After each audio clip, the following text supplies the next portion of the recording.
Greetings and thank you for joining us at futuremoneytrends.com. I have a great guest for us today, everybody. He has an incredible bio.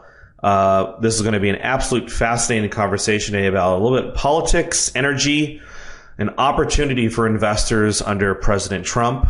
Our guest today is a former senator of Michigan, former energy secretary under President Bush, co-founder of Harvard Journal of Law and Public Policy, former board member of the nuclear giant Areva, and current board member of Occidental Energy, which is a $50 billion market cap company. He's the executive chairman of Uranium Energy Corp., which trades under UEC, and he's the current CEO and chairman of the Spencer Abraham Group. Spencer Abraham, thank you for joining us today, sir.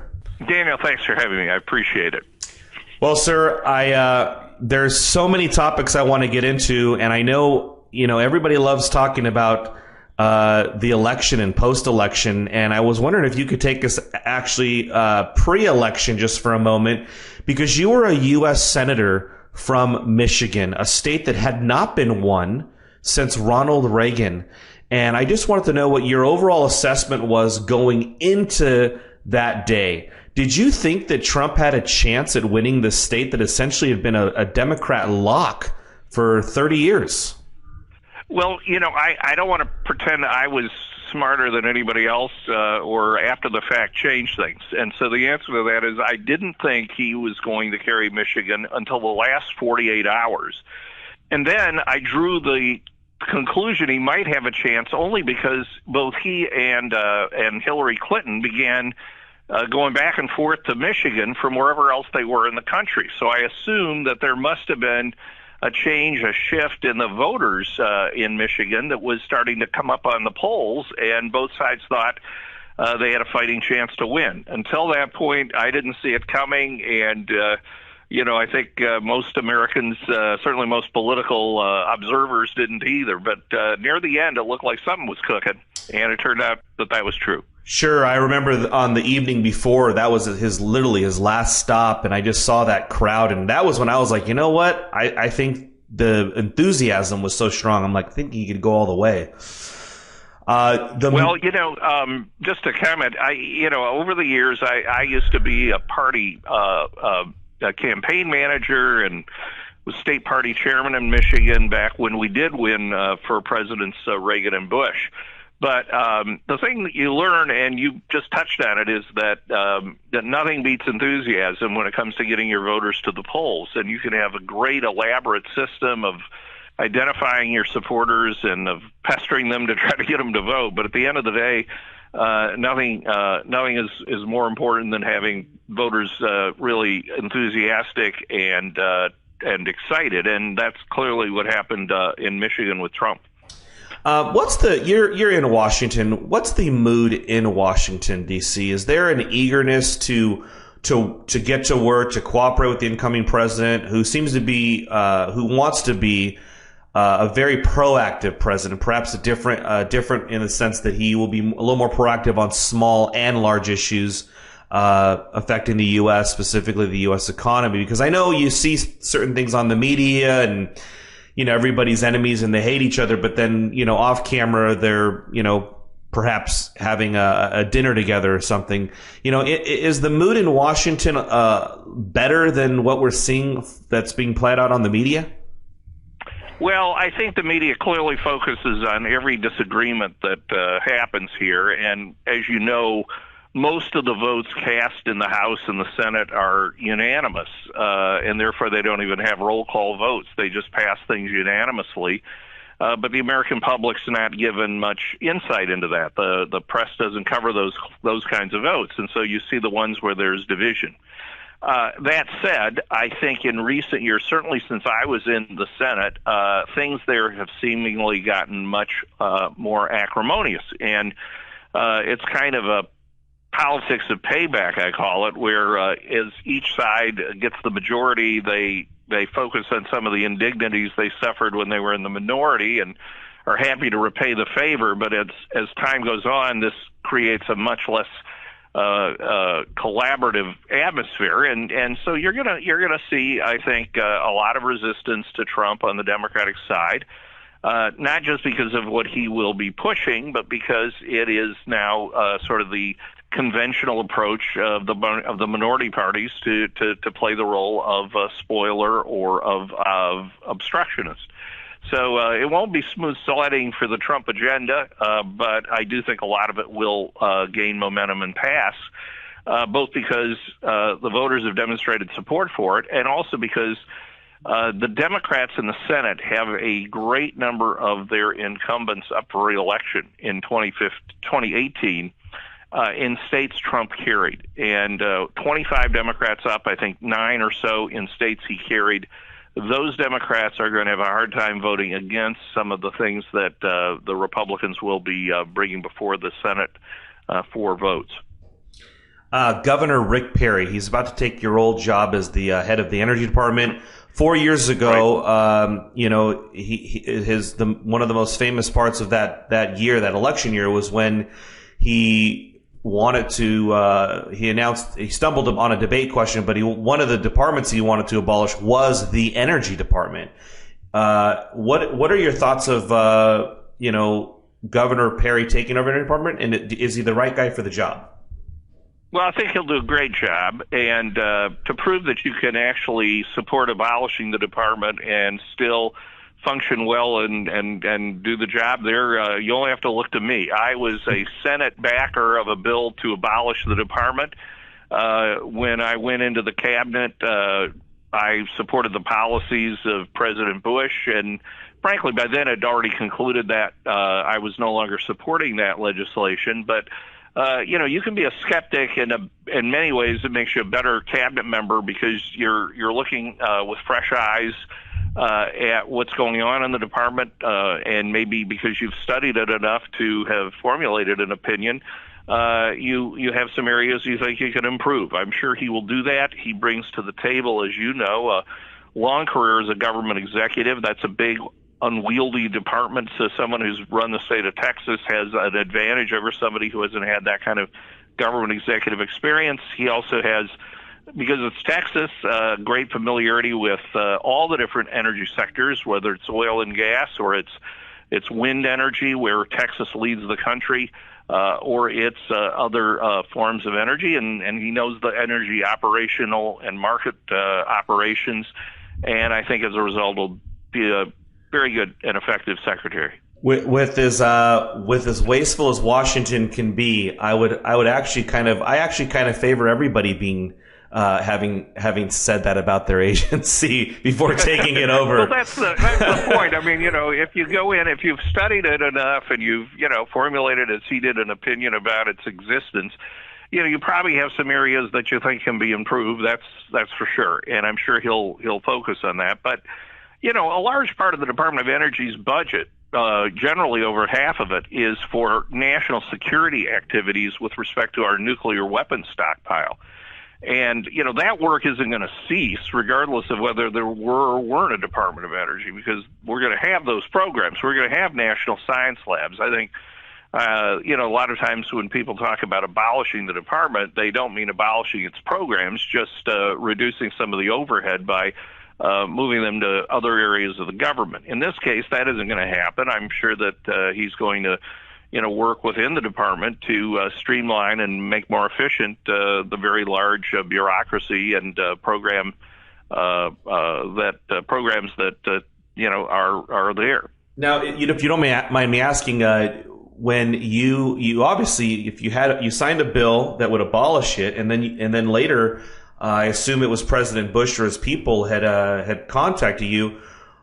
Did you have to disclose that, or did they know that going in that we were getting a guy who was actually voted to abolish this? I assure you, I filled them in immediately when they approached me about the possibility to make sure they were, fully aware of some of the things I had, said about the department. And the good news for me, at least, was that in 1999, at the end of my next to last year in the Senate, before I became secretary, we had passed a bill to reorganize the Department of Energy, and it addressed a lot of the concerns I had previously had about its operation.